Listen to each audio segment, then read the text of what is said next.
वो टाइम लग जाएगा, तुम ही भेज रही हो। अच्छा पैदल आई हो कि कोई गाड़ी वाड़ी लाई हो? एक और बोल रही है कि पहले नंग धड़ंगे रहते, आजकल कुछ बढ़िया से पहनने लग गए कि नहीं पहनते। एक और कह रही है पहले तो पक्का नशेड़ी था तेरा घर वाला, आजकल कुछ सुधार पड़ गया कि नहीं पड़ा है? हमारे तो हाथ तक नहीं लगाते, बिल्कुल दूर रहते।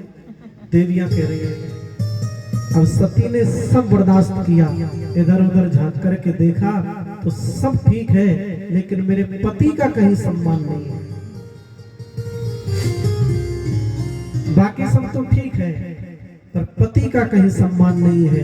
और सुनो, चरित्रवान नारी का यही लक्षण है, चाहे वो मेरे पति का, मेरे पिता का ही घर क्यों ना है, चाहे वो मेरे पिता का ही घर क्यों ना है, जिस घर में मेरे पति की इज्जत नहीं है उस घर को तो हम एक मक्खी की तरह दिमाग से निकाल के फेंक देंगे, जैसे दूध से फेंक देते, दिल दिमाग से निकाल के फेंक देंगे। सती ने एक क्षण देर नहीं लगाई और तुरंत बोली अरे जहां मेरे पति का कोई सिंहासन ना हो, कोई सम्मान ना हो, धिक्कार है ऐसी सभा को।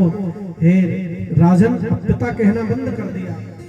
हे दक्ष, यह तो मूर्खों की सभा है, यह तो एक शमशान की तरह है, तेरी सभा शमशान की तरह है।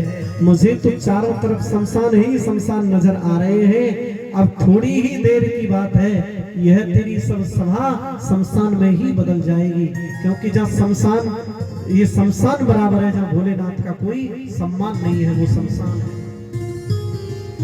अरे और तो और लोग शमशान में भी शंकर की पूजा करते हैं, तू तो घर में शंकर की पूजा नहीं करता है। इसलिए मैं श्राप देती हूँ, तू बोलता बहुत है रे दक्ष, तू मैं करने वाला ही, बड़बड़ बोलने वाला ही हो जाए।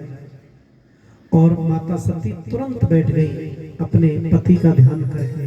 बस यही चरित्रवान पत्नी का दायित्व है।